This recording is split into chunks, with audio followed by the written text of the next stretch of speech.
Hi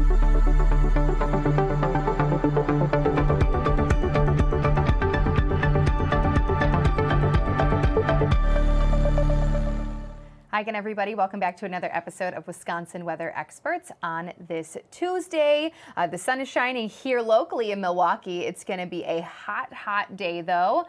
Then tomorrow, we're going to see storms rolling in, so getting a little more active in the days ahead. Yeah, more active. And a reminder, it's still July, so the summertime heat should still be here before, we start thinking about the upcoming months of the cold. But with that heat can come some active weather, which is exactly what you're going to break down for us in a little bit. Yeah. Speaking of active, though, we're continuing to track stories on fires across the country. Yeah, and we are going to start off in Arizona, too. The raging wildfire that destroyed a historic lodge in the Grand Canyon National Park, unfortunately, is getting worse, with firefighting tactics now being questioned.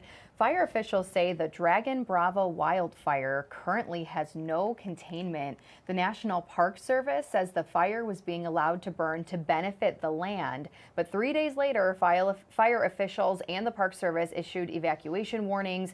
Now, Arizona Governor Katie Hobbs has called for an investigation into the Park Service's handling the fire. So this one, again, for tourists, the North Rim is closed indefinitely, and for the rest of the area, I mean, the wildfire smoke is getting thick. So, the entire thing hasn't been evacuated, but with the fact that this is 0% contained, not exactly the greatest spot to be vacationing at the moment. No, and especially with that smoke filling into the valley area, you're not going to see much, so definitely not going there is a smart idea. We're going to break down a little more in detail about other areas that have been allowing fires to burn coming up, because it does have some benefits, but also, of course, it is a big question. How did it get this out of control to where now they're having to close down that park? So that's going to be a big question. Hopefully we'll get an answer to. Yeah, absolutely. And then even here locally, we've dealt with wildfire smoke. For the first time, it feels like in a while. Earlier in the summer, we talked a lot about those Canadian wildfires. But yes, I mean, over the weekend, especially Sunday and then into yesterday morning, we saw more of that haze. And this is video from yesterday, all thanks to those wildfires that are still burning in Canada. Crews in Manitoba declared a second state of emergency from new wildfires in the area. 100 fires burned through the province Friday. So it's been a couple days since then, but Canadian officials say rain is expected and hoping that that can help with containment. Yeah, and something we're continuing to watch is all that smoke that is taking a couple days to get down here, but it prompted those air quality alerts. And Canada has been undergoing a lot of negativity for letting those fires continue to billow and bring the smoke to the United States. What people may not realize is that Canadian fires are difficult in order to handle for several reasons. Number one, Canada consists of mostly vast and remote landscape. Like you can see in the video here, there's not much in terms of building structures. It's just a lot of forests and remote areas. In fact, it's the second largest country in the world where there's a portion of landmass covered by these large forests. The limited road infrastructures make it hard to reach and manage the wildfires in these remote areas, and firefighting resources can be stretched. They're really designated to help the public by protecting homes and communities. The second thing, climate change. This is where we're switching over to some of that footage in Milwaukee. That can lead to these fires to becoming hotter and drier conditions in areas that can lead to longer fire seasons. So once a fire is ignited, it can burn with greater intensity and for longer periods, making it harder to control. Therefore, then, that smoke is even more so in the air. It usually is being transported to the United States via the jet stream. It's not intentional from Canada to send it here. And then billows up high into the sky. The jet brings it down here, and it can then be brought down to the surface by things such as cold fronts or thunderstorms. So just to give you, again, a reminder, Canada's not doing this on purpose. Now, most of these fires, I've been doing some research, are actually not man-made. They are natural. It could be from things like lightning, from storms. But that being said, even some of these fires, they just let them burn. And indigenous ways back in the day too, they intentionally let these fires burn to kind of create a healthier soil, also clear out some of the brush underneath. So it is a practice that is done naturally too. The big question is, how do we kind of coincide? When do we really need to control them, and what other areas is it impacting? Because we've obviously seen an uptick in the air quality alerts due to the smoke over the past last several years. And with climate change being a factor, like I mentioned, it's just warmer, drier conditions. And I do maybe foresee some of this being a problem, especially even here in the United States for areas that are undergoing drought. If something catches fire, it just rapidly spreads. Yeah, exactly. So I do think we're more so in a research phase almost when it comes to officials now that this is becoming more prevalent. Obviously, wildfires are not new. They've always happened, but it's the impacts, as you just talked about, impacting more areas. Yes. So it'll be very interesting to see what comes from this. Yeah, I mean, we like our clear air. We like our beach days. We sure do. So hopefully we'll be able to, get a little data, like you said, and figure out where things go in the future. Yeah. Another thing, we have more on the smoke, actually. We do. Yeah, speaking of yesterday here locally, so we dealt with some of the wildfire smoke the second half of the weekend and into yesterday morning, and then thankfully it moved out by the afternoon. Now there's a reason as to why it did. Meteorologist Tom Walks has details. Well, we had a lot of wildfire smoke around on Sunday night and especially Monday morning where you could really smell it and almost taste it. It was so thick. But then it quickly disappeared. So what happened here and what's the science behind the wildfire smoke in our areas? Well, first, it's coming from Canada. So we're always looking at the jet stream because when the jet stream comes in from the northwest, as long as these wildfires are burning, we're going to get the smoke coming in. So it depends on the wind direction at about 30,000 feet. But let's talk local here about what happened. So we had thick wildfire smoke early in the morning on Monday morning. And here's why. We had what was called an inversion setting up. What does that mean? Well, temperatures cooled into the 60s near the surface here and at the surface because of some lower dew points that we had in place. But it was warmer higher up. So think about this for a minute. So on this particular morning, if you were to get into a hot air balloon and you were to go up, you would actually hit a layer of warmer air above us. So it's actually getting warmer with height. And that is significant because that was trapping the wildfire smoke beneath the warmer inversion layer. It's trapped underneath the inversion.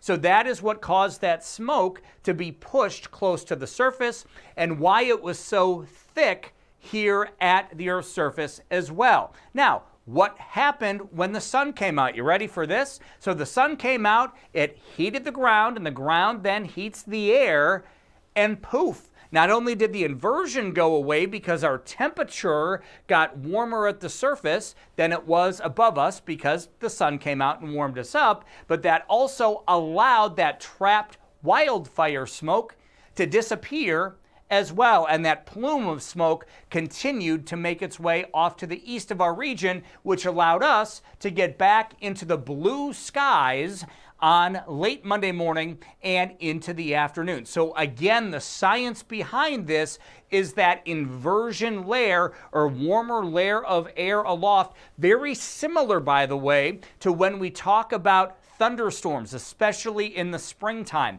When we have that inversion set up above us, it causes the thunder to rumble and be louder near the surface. So it has multiple impacts on us here, from louder thunder and in this case trapping the wildfire smoke, and it takes getting warmer in this case for that inversion and consequently the smoke to disappear. There you go. The more you know. Yeah, we don't have time to talk about all that on air, so it's nice we can have some extra time now. Tom explained it to us. Yes. The winds are part of it, but yes, also that inversion layer, a term we don't toss around too often, but when we can, we will. Yeah. Well, going from the smoke to the flooding, the unfortunate flooding is still continuing, but for a different area. This is going to be New Jersey. That is where we had heavy rains that triggered flash flooding, and the state is now under an emergency. Rising water shut down, look at that, subway lines, closed roads, and left drivers stranded. I also saw a video of that water coming in a train when it opened up underneath. So the video coming up through the subway tunnel was a problem. It caused a number of delays on lines. Thankfully, some of the water has receded from last night, and not great. Cars obviously were stranded on highways. There's just the water was bubbling up, and not something you see too often in that area. Yeah, we have just seen a lot of heavy rain, I think, over the Yeah. last couple of weeks across the country. Normal storm systems, they've just packed a punch when it comes to some of that heavy rain. Yeah. And keeping with, of course, the Texas flooding. Now, an update on the search for victims in Central Texas following the deadly floods over the 4th of July weekend. More rain over the last couple of days has actually made it more difficult. Some crews were able to resume the search along the Guadalupe River yesterday, but several others held off. At one point, Kerr County officials told volunteers to move to higher ground. The bad weather halted search efforts Sunday as well. More than 160 people are still missing in Kerr County alone. 10 more are missing in neighboring areas. The death toll is at least 132. And those searching, despite the recent setback, they are eager to get back to searching for those who are lost. And we've heard many times that they are going to keep searching until, unfortunately, every last body is found. But following Fox's initial donation to Kerr County flood relief to that fund, our generous viewers have answered the call to action across all Fox platforms. You've helped raise $5 million to 8 Central Texas communities, and there is still time, of course. If you do want to help out, you can scan the QR code on your screen. You can also visit fox6now.com for more information. So just want to bring you the latest there with fundraising too, and just a huge thank you to all of our Fox viewers for helping. We know that's going to go to a great cause, obviously. It really is, and we're going to have to continue again to probably cover these headlines for the upcoming days, weeks to come, as there are still going to be updates within that area, a very hard-hit area, and it's really heartbreaking. Yeah, yeah, absolutely. Here locally, though, rain, something that we haven't seen, Steph. What are we talking about, and what are we looking at for Texas? Yeah, we've been pretty dry here locally. That's going to change tomorrow, but since we are on the topic of flooding, and just to put it into perspective for you, the flash flood warning in this area was in effect an hour ago. It was just now allowed to expire. So it just goes to show how much rain this area has seen in the last couple of days on top of what they have dealt with over the last couple of weeks. But there is still a pretty broad flood watch. The good news is that drier weather is approaching the area. There are a handful of other spots across the country right now, especially out east and down south, under flood watches. And now that one in Florida, there's actually the potential for this low pressure system to become tropical and bring flooding rainfall to parts of Florida and the Gulf Coast. You can see many parts of the U.S. from the upper plains down to Texas, over to the southwest and to the east coast. The Weather Prediction Center has a threat for some very heavy rainfall, and that's just today. In the coming days, same story. So down towards the south, there is that low pressure system. There's the potential for it to become tropical in the coming days. Stationary boundary just south of us, keeping a chance for storms in. And we're watching what's up towards the northwest of us, the upper plains. That's going to be our source here in Wisconsin, especially southern Wisconsin here, a chance for severe weather tomorrow afternoon and evening. For today, the severe threat is across northern Wisconsin, and then especially points towards the west. There is that enhanced risk, that level 3 across Nebraska. Then it shifts off towards the east for tomorrow. So Milwaukee down into parts of Illinois under that level 2 slight risk. So we got to watch the afternoon and evening for some severe weather. Now for today, southern Wisconsin's looking okay. Northern Wisconsin's going to get all the action later this afternoon and evening. As it continues to sink southward, it fizzles. So we're going to miss out on that here in the south for today. But notice by Wednesday morning, we see more development out west, and we'll slowly see that pushing eastward by mid to late afternoon into your early evening. Strongest is likely going to be, we'll say, from maybe Green Bay down to the Chicago area. So we are looking at a threat for some damaging wind, maybe an isolated tornado, and some very heavy rainfall. But after that front rolls through, Thursday is going to be a different day. We will dry out. It's going to be cooler. Some spots may only reach into the 60s for high temperatures, and that's in the south. Up towards the north, even cooler. Here's that look at the tropics, by the way. At least a 40% chance for that low pressure over Florida right now to become tropical and then move off towards the west, bringing some flooding rainfall. So that is absolutely something to watch, especially if you're planning any vacations down south here in the next couple of days. When it comes to temperatures, we do have heat and humidity both today and tomorrow, but you can see the drastic drop in temperatures behind that cold front out towards the west. It is going to be significantly different from Wednesday to Thursday here locally. Today in Wisconsin, we're still expecting a range of 80s, but just south and just west, there could be some 90-degree high temperatures for today. And then you'll notice once again, temperatures tank. We drop below average heading on into Thursday. We rebound back to 80s though as we get into the weekend. But just plan on some temperature whiplash here heading into the next couple of days. Still very humid today and especially tomorrow. Dew points will be in the upper 60s and low 70s. But once again, as that front rolls through, it brings us some relief and dew points climb just a little bit more as we head into the weekend. That's the latest look at your regional weather. Let's take a live look outside right now where the sun is still shining, but we do have the chance again for those storms heading into Wednesday afternoon. So that is what we will be watching. We have plenty more Wisconsin weather experts coming up.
Welcome back, everybody, to Wisconsin Weather Experts. We talked before the break about the heat that we're going to have for a couple of days before the relief.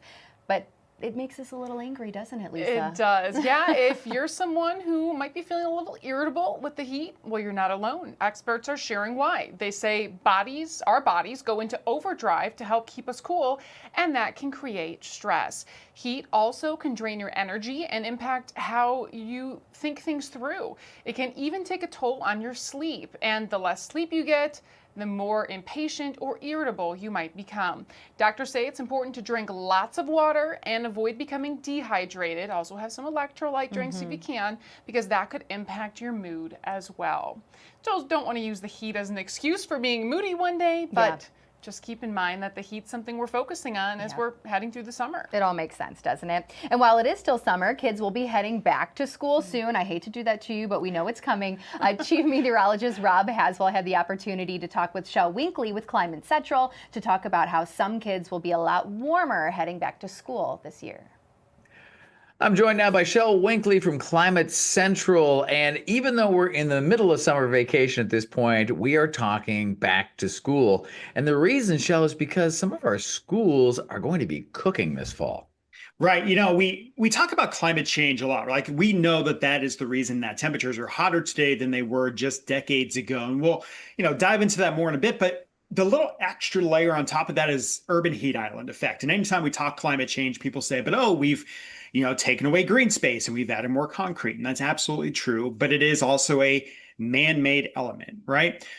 So we can actually look at the city of Milwaukee and understand which parts of the cities are warmest. And even though kids are out of school, we wanted to highlight, where students are impacted, especially because one, kids are, what we live and breathe if we have them in our families. And two, schools are just such an important community point that goes beyond education, right? It's gathering points for the community.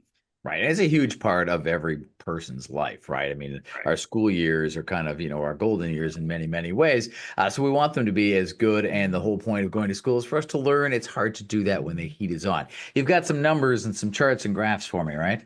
Yeah, so let's start here with just a map of the city and looking at where the biggest built up environment is. The purple areas are important. That's where we can feel as much as 9 degrees above what an average day would be because of that built up environment. We're talking roads, buildings, cars that are putting off heat, air conditioners that are spitting out heat. So we're looking at places like downtown, historic Third Ward, West Town.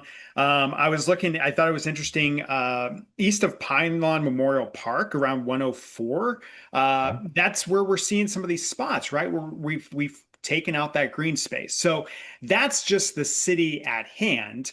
But then when we look across the country, you can see all the red dots, right? That's where we're seeing this unequal urban heat. So when we bring it down to students in Milwaukee, of our student population, 67%, so over 50,000 students are going to schools in areas that we've built up that are feeling at least 8 degrees hotter than what it would have just on a normal day because of the concrete, of the roads, of the, everything that goes around that built environment. The urban heat island effect. And a lot of those schools, unfortunately, have not kept pace with being able to provide air conditioning. It's very expensive to air condition a lot of those bigger, older buildings. And a lot of the reason why they weren't built with air conditioning was because we typically didn't send kids to school in the heat of the summer. But now that summer heat is expanding.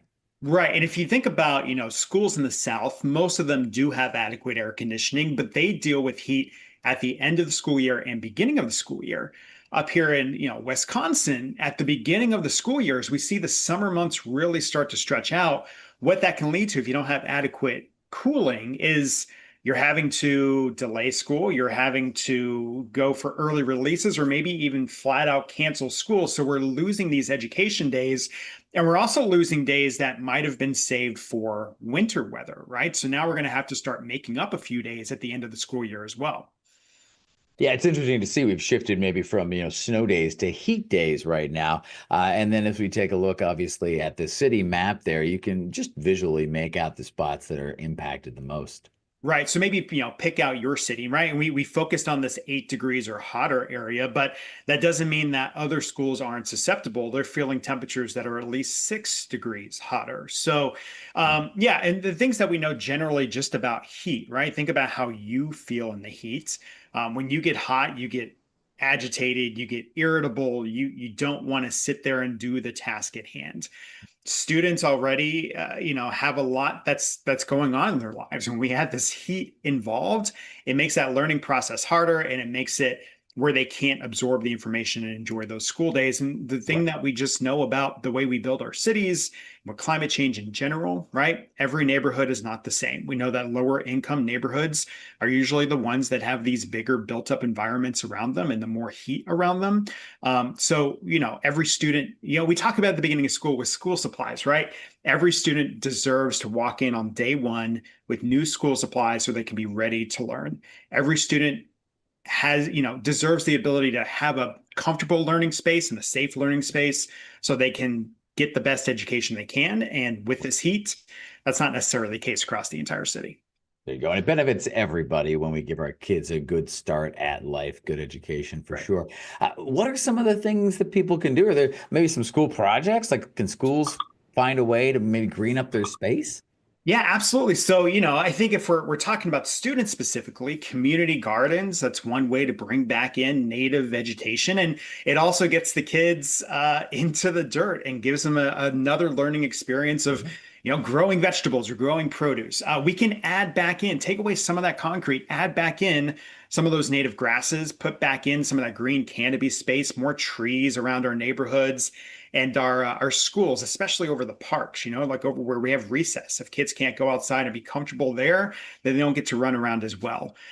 We can do what's called a cool roof, right? We can paint our rooftops of our schools white.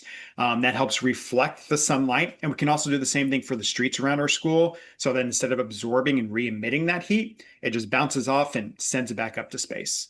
All right, some small, maybe tiny steps toward an improvement for sure. And of course, a big heads up for kids and teachers and parents as we get back to school in the fall with the heat still around. Thank you so much, Shell. I appreciate your time. Yeah, as they say, kids are the future, right? We'll catch you next time. Yeah. Take care.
Well, thank you everybody for watching. We covered a lot today. If you have any questions, there's that QR code. Just scan it and we'd love to answer them.